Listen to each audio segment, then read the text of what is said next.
The word gender comes from the Latin genus, meaning kind, type, or sort, and it was first introduced as a grammatical category by the Greek philosopher Protagoras in the 5th century BC. However, the modern academic sense of the word gender and the term gender role in the context of the social roles of men and women dates back to 1955. It was coined by the sexologist John Money and popularized by the feminist movement from the 1970s onward. Money claimed that gender is caused by imposed social values and that if a child is raised as a girl, regardless of the biological sex, the child would develop a female identity.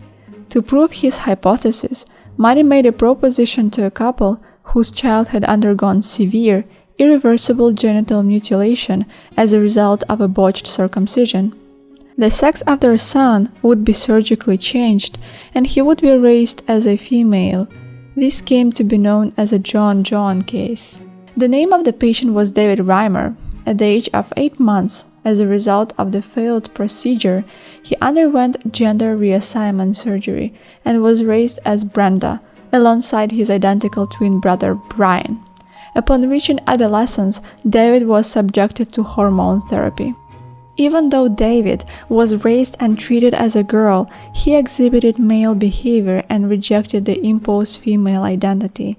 When, at the age of 13, David experienced suicidal depression, his family revealed the truth.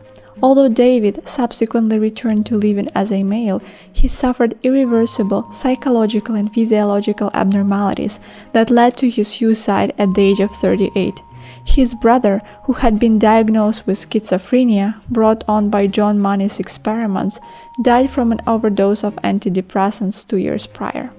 Before David Reimer publicly shared his traumatic story, John Money presented his experiment as a success and was viewed as a reputable doctor. His fallacious theory has been cited as evidence of gender as a social construct for decades. Money and some other doctors of that time would advise parents with intersex children to change their newborn sex soon after birth. This proved to be detrimental to the lives of the affected children, especially to those that did not identify with their assigned gender and altered physical attributes. If gender was only a social construct, independent of biology, it would be fluid and subject to environmental factors. Had that been the case, David Reimer might have had a happy, fulfilling life as a female. When speaking specifically of biology's influence on gender, it is important to note androgens, naturally occurring hormones that regulate the development of male characteristics. Androgens have a complex effect on behavior, and observing their effects on individuals with intersex conditions could help explore the link between biology and socialization and how the two work together to influence physical development and gender identity. One research project studied how prenatal exposure to male hormones influences girls with classical congenital adrenal hyperplasia, CAH, an intersex condition wherein a female fetus is exposed to excessive levels of androgens. One such androgen, testosterone, is a steroid hormone with the ability to diffuse through the amniotic fluid between fetuses or transfer among fetuses through the mother's bloodstream.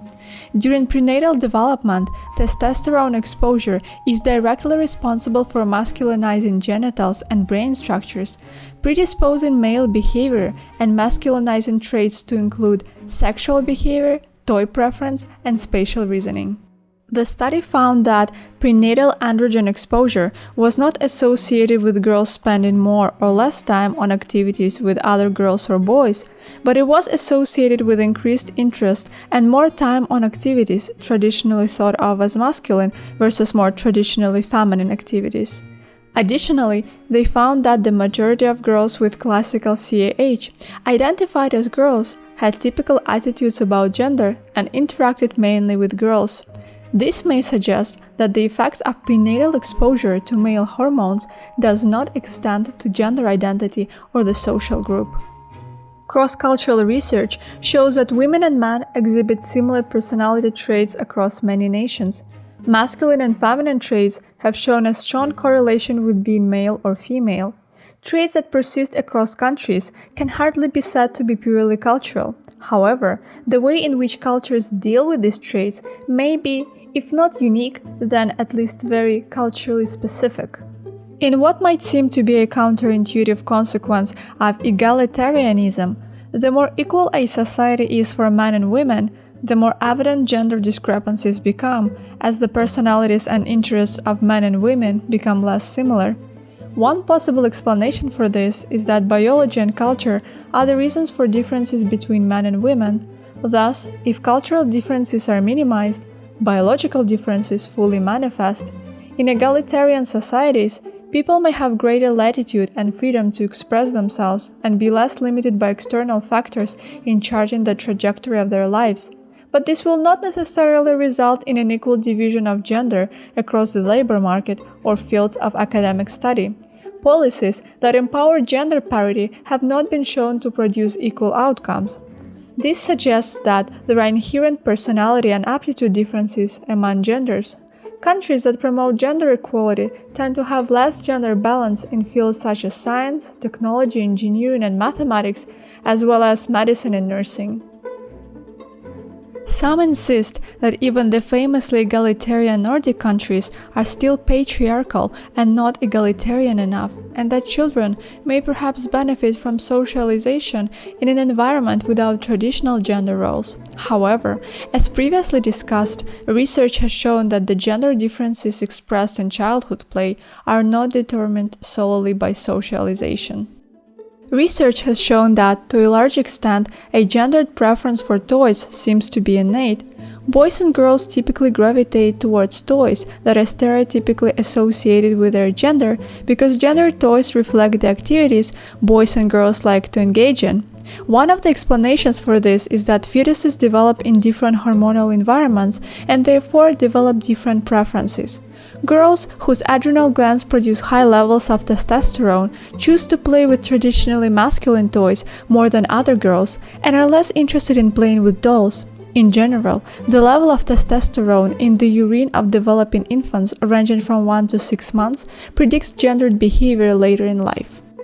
This is also true in one of humanity's closest genetic relatives, the monkey. Even monkeys have gender-based toy preferences similar to those seen in children. In 2008, researcher Melissa Hines demonstrated that rhesus monkeys show the same sex-based toy preferences as humans, despite the absence of societal influence. That said, social factors still have an influence on the preference for toys. As boys get older, they're more likely to play with conventionally male toys, while a preference for gender toys decreases in girls. The concept of gender continues to evolve. Because of the many factors that exert influence on gender development, there are multiple theories on the subject, exploring its different dimensions and examining it from different perspectives. Biological theory states that gender is influenced by genes, naturally occurring hormones, and brain structure. Evolutionary theory states that gender behaviors evolved in men and women because it was adaptive to their survival. Social learning theory states that gender behavior is learned in social interaction through reinforcement and modeling. Gender role socialization theory that people, through their expectations and objects around, shape their behavior to fit into gender norms. Most probably, many factors exercise reciprocal influence over each other. Thus, the phenomena of gender finds expression in inherent biology, social, cognitive, and evolutionary psychology, and the interaction of all of them shapes the development of the individual. But this is a subject for a separate video.